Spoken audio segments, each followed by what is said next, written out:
ये है Tecno Spark power 2।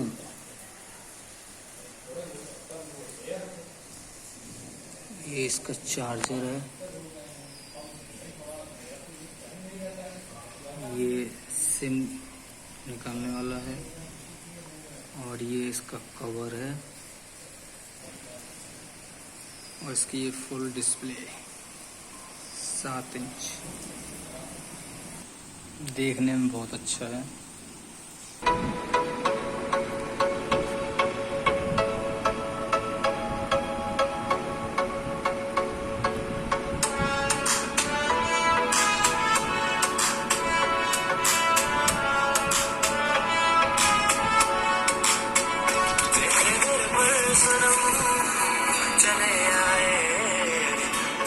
Video quality,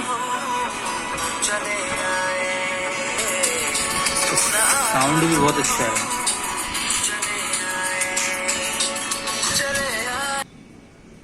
ये है इसका बैक कैमरा।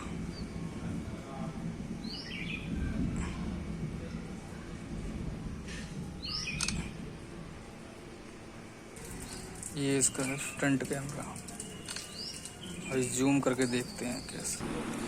इसमें काफ़ी मोड भी हैं, ब्यूटी मोड, पोर्ट्रेट, और क्या है इसमें, काफ़ी मोड है इसमें। अभी नया लिया है, देखते हैं आगे कितना चलता है ये फ़ोन।